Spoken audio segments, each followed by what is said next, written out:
एक नया कानून लेकर आए कि आप ये जो अफसर होंगे, जो आईएएस अफसर, वो हमारे ऊपर काम करेंगे। तो ऐसा नहीं होने देंगे हम। जितने 8-10 साल से अपनी सरकार आई है, सेंटर में मोदी सरकार और हरियाणा में खट्टर सरकार, आपने जितना भ्रष्टाचार किया हुआ है, और अगर कोई बोले, कोई शरीफ आदमी बड़ सी आवाज उठाए, आप उसको फट दे पहले ईडी भेज देते हैं। 6 महीने हैं, 6 महीने बाद फिर इलेक्शन है। आप कौन सा मुंह लेकर जाओगे? कौन सा मुंह लेकर जाओगे? वोटों इन्हीं लोगों ने डालनी। आप प्रजातंत्र में उसने अपना नुमाइंदा चुना, उस पर लाठियां चला रहे हो आप, उसका गला घोट रहे हो आप। अफसर पैसा खर्च करेंगे, अब सारी पॉलिसियां तो उनकी, अब अफसर गलत कर देंगे, सरपंच के साइन करा देंगे, फंसेगा सरपंच। आपका प्रशासन, जहां कोई एक्सीडेंट हो सकता है, जहाज गिरते हैं, ट्रेनों का एक्सीडेंट होता है, हम सबसे पहले लंगर लेके जाते हैं वहां पर। अब उस संस्था को आप ये कह रहे कि यहाँ लंगर नहीं हम देने देंगे। अब हमारा लंगर रोकेगा गुरु घर का। आप ये नया न्यूनता मत पाइए। अगर ये न्यूनता पड़ गया ना, ये बर्दाश्त नहीं होएगा। पूरी दुनिया में जाएगी ये चीज, और पूरी दुनिया में अगर ये चीज घर घर की फैलगी, आपको इतनी महंगी पड़ेगी ये। आपको मैं तो बताऊं, और बातें सारी भूल जाएंगे, ये सिखाना मसला नहीं सुलझेगा फिर। लेकिन इन्होंने जो कानूनी हरकत करी है कि हम लंगर नहीं यहाँ से भेजने देंगे वहां पर, तो और लंगर रोका गया वहां पे। ई टेंडरिंग ते राइट टू रिकॉल ਜਿਹੜੇ ਪਿਛਲੇ ਦਿਨੋਂ ਹਰਿਆਣਾ ਸਰਕਾਰ ਨੇ ਪਾਸ ਕੀਤੇ ਸੀਗੇ ਵਿਧਾਨ ਸਭਾ ਸੈਸ਼ਨ ਦੇ ਦੌਰਾਨ, ਉਹਦੇ ਖਿਲਾਫ ਜਿਹੜੇ ਹਰਿਆਣਾ ਦੇ ਸਾਰੇ ਸਰਪੰਚ ਇਸ ਟਾਈਮ ਖਿਲਾਫਤ ਕਰ ਰਹੇ ਨੇ। ਪੰਚਕੂਲਾ ਦਾ ਇੱਕ ਰੋਡ ਬਲੌਕ ਕੀਤਾ ਜਾ ਚੁੱਕਿਆ ਹੈ ਤੇ ਕਹਿ ਰਹੇ ਹੈ ਕਿ ਪੱਕਾ ਧਰਨਾ ਅਸੀਂ ਲਗਾ ਦਿੱਤਾ ਹੈ ਸਰਕਾਰ ਦੀਆਂ ਜੋ ਮੰਗਾਂ ਨੇ ਉਸ ਦੇ ਖਿਲਾਫ। ਫਿਲਹਾਲ ਤੁਹਾਨੂੰ ਮੈਂ ਇੱਕ ਤਸਵੀਰਾਂ ਰਾਹੀਂ ਦਿਖਾਦਾ ਵੀ ਅੱਜ ਪੰਚਕੂਲਾ ਦੇ ਵਿੱਚ ਸਰਪੰਚਾਂ ਕਾਫੀ ਵੱਡੀ ਮਾਤਰਾ ਦੇ ਵਿੱਚ, ਕਾਫੀ ਵੱਡੀ ਗਿਣਤੀ ਦੇ ਵਿੱਚ, ਤਕਰੀਬਨ 4 ਦਿਨਾਂ ਤੋਂ ਇੱਥੇ ਸਰਪੰਚ ਜੁਟੇ ਹੋਏ ਨੇ, ਔਰ ਦੂਰੋਂ ਦੂਰੋਂ ਜਿਹੜੇ ਨੇ ਪੂਰੇ ਹਰਿਆਣਾ ਚੋਂ ਸਾਰੇ ਸਰਪੰਚ ਇੱਥੇ ਪਹੁੰਚੇ ਨੇ। 6000 ਦੇ ਕਰੀਬ ਇੱਥੇ ਸਰਪੰਚ ਜਿਹੜੇ ਪਹੁੰਚ ਰਹੇ ਨੇ, ਉਹ ਵਿੱਚ ਇਹ ਆਪਣਾ ਚਲੇ ਜਾਂਦੇ ਆ ਤੇ ਆ ਜਾਂਦੇ ਆ। ਲੇਕਿਨ ਅੱਜ ਇੱਕ ਰਾਹਤ ਦੀ ਗੱਲ ਇਹ ਹੈ ਕਿ ਇਹਨਾਂ ਨੇ ਇੱਕ ਰੋਡ, ਜੋ ਕਿ 2 ਰੋਡ ਬਲੌਕ ਕੀਤੇ ਹੋਏ ਸੀ, ਇੱਕ ਰੋਡ ਦੇ ਉੱਪਰ ਇਹ ਬੈਠੇ ਨੇ ਤੇ ਇੱਕ ਰੋਡ ਆਮ ਜਨਤਾ ਲਈ ਇਹਨਾਂ ਨੇ ਖੋਲ੍ਹ ਦਿੱਤਾ ਹੈ। ਫਿਲਹਾਲ ਤੁਹਾਨੂੰ ਮੈਂ ਇੱਕ ਅਜਿਹੇ ਗੁਰਸਿੱਖ ਸਰਪੰਚ ਨਾਲ ਮਿਲਵਾ ਦੇਵਾਂ, ਐਕਸ ਸਰਪੰਚ ਹਰਿਆਣਾ ਦੇ, ਜੋ ਕਿ ਅੱਜ ਉਹਨਾਂ ਨੇ ਕਾਫੀ ਅੱਛੀ ਸਪੀਚ ਦਿੱਤੀ ਹੈ, ਔਰ ਖਾਸ ਗੱਲ ਹੈ ਹਰਿਆਣਵੀ 'ਚ ਦਿੱਤੀ ਹੈ। ਉਹਨਾਂ ਨਾਲ ਗੱਲਬਾਤ ਕਰਕੇ ਜਾਣਦੇ ਹਾਂ ਕਿੱਦਾਂ ਹਰਿਆਣਾ ਦੀ ਸਰਕਾਰ ਨੂੰ ਉਹਨਾਂ ਨੇ ਲਤਾੜਿਆ ਹੈ। ਹਾਂਜੀ, ਸਤਿ ਸ਼੍ਰੀ ਅਕਾਲ ਜੀ। ਸਤਿ ਸ਼੍ਰੀ ਅਕਾਲ ਜੀ। ਅੱਛਾ ਜਗਤਾਰ ਜੀ, ਇਹੀ ਮੈਂ ਜਾਣਨਾ ਚਾਹੁੰਦੀ, ਤੁਸੀਂ ਹਰਿਆਣਵੀ ਦੇ ਵਿੱਚ ਅੱਜ ਹਰਿਆਣਾ ਦੇ ਸਰਪੰਚਾਂ ਦੇ ਵਿੱਚ ਬਹਿ ਕੇ ਬੜੀ ਸੋਹਣੀ ਗੱਲਾਂ ਕੀਤੀਆਂ, ਸਰਕਾਰ ਨੂੰ ਲੜਤਾੜਿਆ ਹੈ। ਮੇਨ मैं चाहनी है, एक बारी दसो इशू की है। सबसे पहले तो मैं आप पत्रकारों का, क्योंकि प्रजातंत्र के अंदर जो कि चौथा थंब हैं आप लोग, और अगर आप लोग ये आवाज़ ना उठाते, शायद इस दुनिया का नक्शा ही कुछ और होता। आज आप लोगों का बड़ा योगदान है, तो सबसे पहले मैं आपका धन्यवाद करता हूँ। और जो आपने ये बात कही है कि सरपंचों, देखो बात ये है, अब ये अधिकार किसने दिए हमें जो अम्बेडकर जी ने अधिकार दिए, संविधान ने अधिकार दिए। और 91 में आपको पता होगा कि राजीव गांधी को थोड़े दिन के लिए प्रधानमंत्री बने थे, और उन्होंने पंचायतों को इतना अधिकार दिए, और 94 में एक्ट बनाया। एक्ट के मुताबिक देखा जाए, बहुत अधिकार हैं जो कि हमारे पास पंचायतों के पास हैं, बड़ी पावरें हैं। और पावरें के अलावा क्या पावरें हैं कि समाज में जुड़ के आपने उसके बारे में जानते भी होंगे। एक बार राजीव गांधी ने बोला था कि विकास कार्य के अंदर जो हम सेंटर से रुपया भेजते हैं, उसके अंदर 15 पैसे का खर्च होते हैं, 85 पैसे भ्रष्टाचार में चले जाते हैं। अब ये सारा सोच के उन्होंने ये बहुत मजबूती से इसको एक्ट को बना के उन्होंने पंचायतों को अधिकार दिए थे, और पंचायतें मजबूत हों, ताकि ये जो भ्रष्टाचार है, ये भ्रष्टाचार देश में ना फैले। और ये सारी वजह थी। और इस वजह से उन्होंने अधिकार दे के सरपंचों को चुना था। और सरपंच आज तक यही काम करते आ रहे थे। और सरपंच क्या करते हैं जी, सरपंच अपने घर पे अपने परिवार से अपना सारा खर्च करके और सारी मतलब के वो खर्चे करके, वो किसी से कोई लेते तो कुछ नहीं, तनख्वाह वो नहीं लेते। सरकार ने अपनी मर्जी से, पीछे सरकार ने जो उनको पत्ता दिया था वो तो उसी पर खुश है।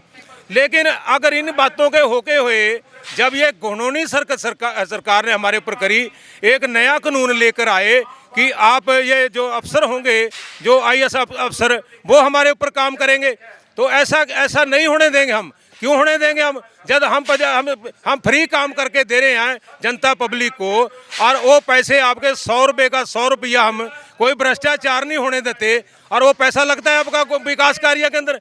हमारे से बड़ा मतलब कि आपको सच्चा सुच्चा कौन मिल गया? तो भ्रष्टाचार तो आप लोग कर रहे हो, आप लोग कर रहे हो भ्रष्टाचार। और ये देख भी लिया, ये जनता भोली नहीं है, ये जनता सब जागरूक है। और सोशल मीडिया के कारण अब हर व्यक्ति जानता है, हर व्यक्ति के पास खबर जाती है, पूरी दुनिया जानती है कि भ्रष्टाचार कितनी 50 गुना, आपने पहले वालों से 50 गुना, जितने 8-10 साल से अपनी सरकार आई है, सेंटर में मोदी सरकार और हरियाणा में खट्टर सरकार, आपने जितना भ्रष्टाचार किया हुआ है, और अगर कोई बोले, कोई शरीफ आदमी मर्द सी आवाज़ उठाए, आप उसको फट दे, पहले ED भेज देते हैं, CBI भेज देते हैं। क्यों? अगर आपको पकड़ने हैं तो बड़े बड़े मगरमच्छों को क्यों नहीं पकड़ते, लेकिन उनको क्यों पकड़ेंगे? वो सवारे मित्र हैं सारे। तो ये इस तरह करके बहुत बड़ा इन्होंने, ये असल में क्या है, ये हमारी पंचायतों का अधिकार छीनना चाहते हैं। लेकिन ऐसा नहीं होने का, नहीं हो प्रजातंत्र में होता। हम तो इनको ये भी राय देते हैं भी आपके 6 महीने हैं, 6 महीने बाद फिर इलेक्शन है, आप कौन सा मुंह लेकर जाओगे, कौन सा मुंह लेकर जाओगे? वोटों इन्हीं लोगों ने डालनी है आपको। क्यों? सरपंच भी कोई आप अपने आप से सरपंच नहीं बनया, आपने इलेक्शन कराया, इलेक्शन में वोट डली है, जो वोट आपको डलती है वो सरपंच को डली है। तो और वोट जो उसके प्रजातंत्र में उसने अपना नुमाइंदा चुना, उस पर लाठियां चला रहे हो आप, उसका गला घोट रहे हो आप, तो वो कैसे बर्दाश्त कर लेंगे? कोई नहीं बर्दाश्त करेगा इस चीज़ को कि आप ऐसी ये गलतियां ना करें, कानूनी हरकतें हैं जो आप कर रहे हो। ਇੱਕ ਰਾਈਟ ਟੂ ਰਿਕਾਲ ਨੂੰ ਲੈ ਕੇ ਵੀ ਤੁਸੀਂ ਸੜਕਾਂ ਤੇ ਉਹ ਵੀ ਉਹਦੇ ਬਾਰੇ ਦੱਸ ਦਿਓ। जो वही चीज़ है जो ये जो कानून लेके आए हैं, उसमें क्या है, उसमें ये है कि सरपंच जो है, सरपंच सिर्फ साइन करेगा। क्यों भाई साइन क्यों करेगा? अब काम कौन करेगा? काम करेगा अफसर करेंगे, पैसा अफसर पैसा खर्च करेंगे। अब सारी पॉलिसियाँ तो उनकी, अब अफसर गलत कर देंगे, सरपंच के साइन करा देंगे, फंसेगा सरपंच। अब उसमें फंसेगा तो सरपंच, भ्रष्टाचार आप कर दोगे। सरपंचों को इतने भोले थोड़ी हैं अभी हैं।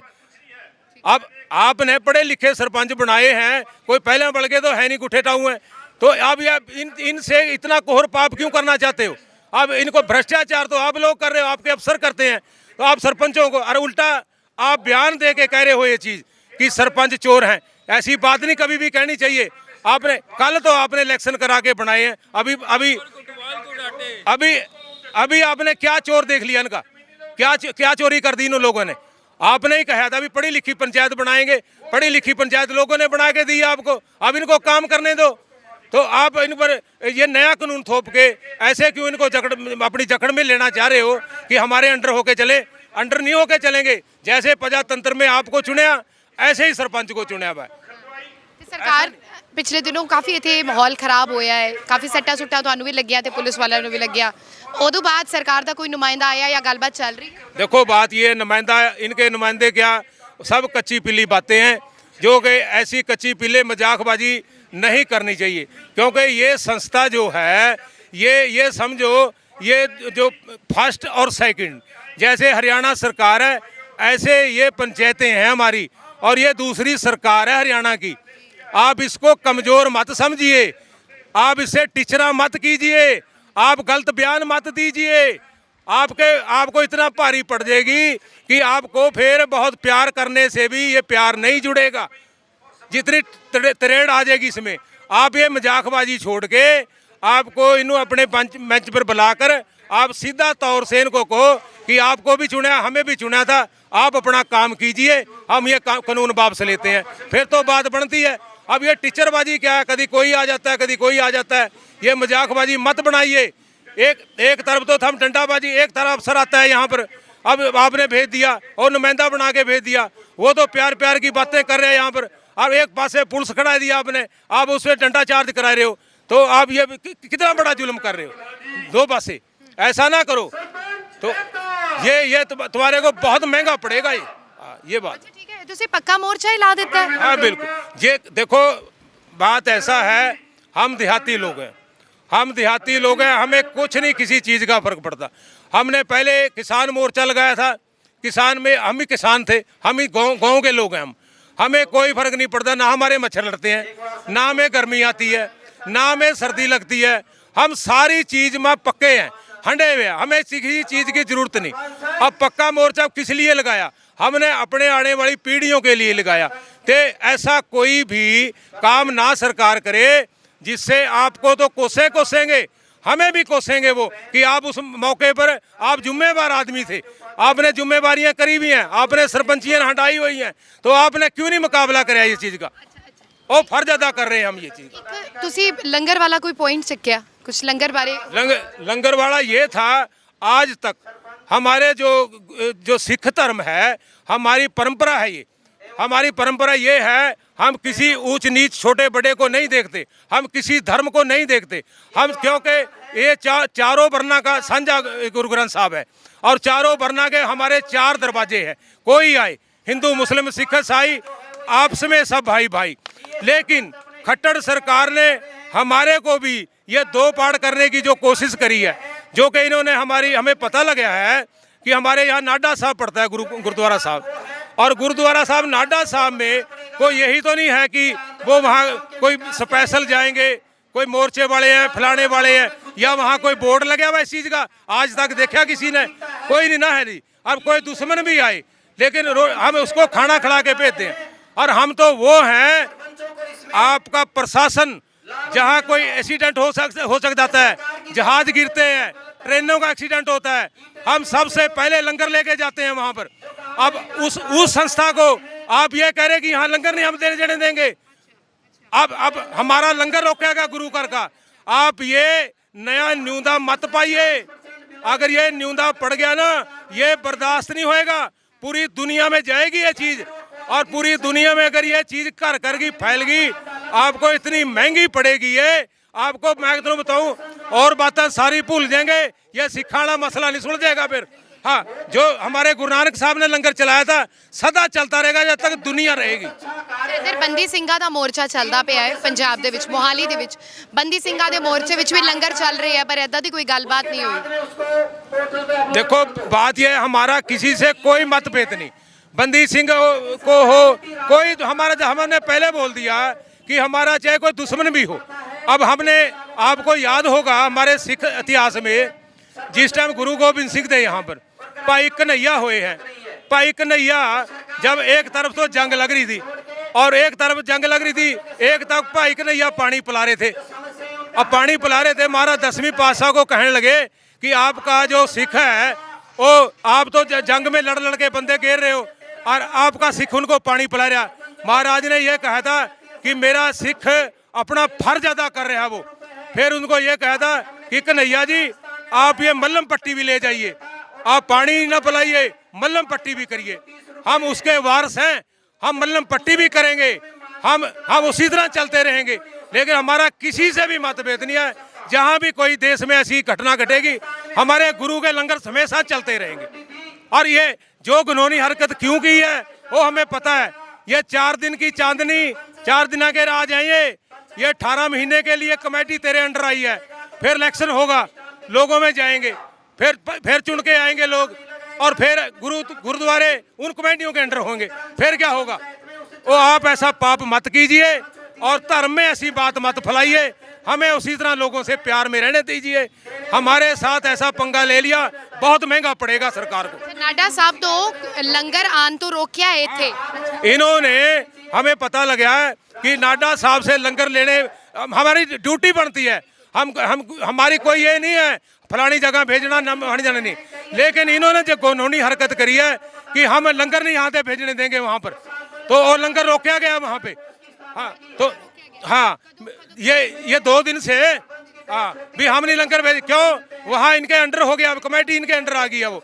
अब ये रोब दिखाना दिखा रहे हैं उनके ऊपर, मुलाजिमों के ऊपर कि आप ये लंगर नहीं बाहर भेज सकते। क्यों पहले नहीं लंगर जाते थे? पहले भी तो जाते थे लंगर, और गुरु घर की परंपरा है ये गुरु घर का कोई मतभेद नहीं किसी से, लंगर हमेशा चलते रहेंगे।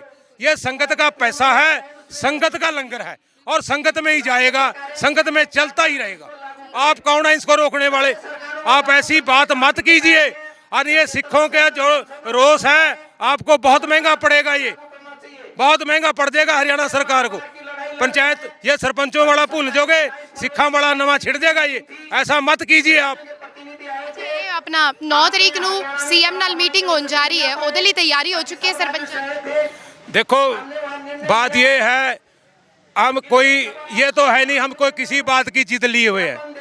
हमारी एक ही मांग है, एक ही डिमांड है कि आपने जो ये कानून थोपे हैं, जैसे पहले वो किसान वाले यून वही थे, ये गलत है। अब जब इसको सब मान चुके हैं भी गलत है, तो आप क्यों नहीं मानते? अब इसको वापस ले लो, इतनी की तो बात है। आप क्यों नहीं होते बेच के, आप क्यों अड़ जाना चाहते हैं उसको? और फिर सबसे बड़ी बात, जो आप ये चलाना चाह रहे हो, आपके डाकखाने हैं, आज की पोजीशन है ये, गांव में डाकखाने हैं, गांव में बिजली नहीं, गांव में इंटरनेट नहीं, इंटरनेट की वो नेट चलते नहीं। अब वो समस्या इतनी बड़ी समस्या है, वो तो लोग वहीं दुखी हैं। किसी को पेंशन निकलवानी, किसी को पैसे लेने देने, वो तो लोग उसी से दुखी हैं। अब ये विकास कार्य से तो बहुत ज़्यादा दुखी हो जाएंगे लोग। तो इसको मत ऐसे चक्कर में पाइए, जैसे काम होते आ रहे थे वैसे ही काम करने दीजिए इनको। और चुनी हुई सरकार, ये भी सरकार है एक, और इनको काम करने दे। ऐसे गलत पंगे मत कीजिए। जब तक ये कानून वापस नहीं लेते, जब तक हमारा धरना भी पक्का रहेगा, और हम कोई दूसरी बात करने वाले नहीं हैं। बात बस हमारी बात ये। ਧੰਨਵਾਦ। ਸੋ ਫਿਲਹਾਲ ਤੁਸੀਂ ਇਹ ਗੱਲਾਂ ਬਾਤਾਂ ਸੁਣੀਆਂ ਹੈਗੀਆਂ ਪੰਚਕੂਲਾ ਦੇ ਸਰਪੰਚਾਂ ਦੀ, ਔਰ ਸਰਪੰਚ ਇਹੀ ਕਹਿ ਰਹੇ ਹੈ ਕਿ ਜਦ ਤੱਕ ਸਰਕਾਰ ਆਪਣੇ ਜੋ ਵੀ ਡਿਸੀਜਨ ਲਏ ਹੈ ਉਹ ਵਾਪਸ ਨਹੀਂ ਲੈਂਦੀ, ਉਹ ਇੱਥੇ ਜਮੇ ਰਹਿਣਗੇ। ਹਾਲਾਂਕਿ ਇੱਕ ਰੋਡ ਜੋ ਉਹਨਾਂ ਵੱਲੋਂ ਪਹਿਲੇ ਦਿਨ ਬਲੌਕ ਕੀਤਾ ਗਿਆ ਸੀ, ਉਹ ਖੋਲ ਦਿੱਤਾ ਗਿਆ ਹੈ ਆਮ ਜਨਤਾ ਦੇ ਲਈ, ਔਰ ਹੁਣ ਸਹੂਲੀਅਤ ਆਮ ਲੋਕਾਂ ਨੂੰ ਵੇਖਦੇ ਹੋਏ ਆਮ ਲੋਕ ਇਸ ਰੋਡ ਤੋਂ ਜਾ ਪਾ ਰਹੇ ਹੈ। ਹਾਊਸਿੰਗ ਬੋਰਡ ਚੌਂਕ ਤੇ ਧਰਨਾ ਲੱਗਿਆ, ਹਾਊਸਿੰਗ ਬੋਰਡ ਚੌਂਕ ਤੋਂ ਥੋੜਾ ਜਿਹਾ ਅੰਦਰ ਚੰਡੀਗढ़ पंचकूला बॉर्डर के ऊपर। और मांग यही है भी जो पिछले दिनों हरियाणा सरकार ने 2 मते पारित किए ने, ई टेंडरिंग और राइट टू रिकॉल, इन्हां नूं वापस ले जान, क्योंकि सरपंच कहते हैं वो साडे हितां दे विच नहीं है। अगर सरकार ये वापस नहीं लैंदी ना तो ये मोर्चा चक्या जाएगा, और इसका खामियाजा आने वाले टाइम च इलैक्शन दे विच सरकार नूं भुगतना पै सकदा है। कैमरामैन विवेक आनंद त्रिपाठी दे नाल शिखा धूरिया विच on air, Chandigarh Panchkula border.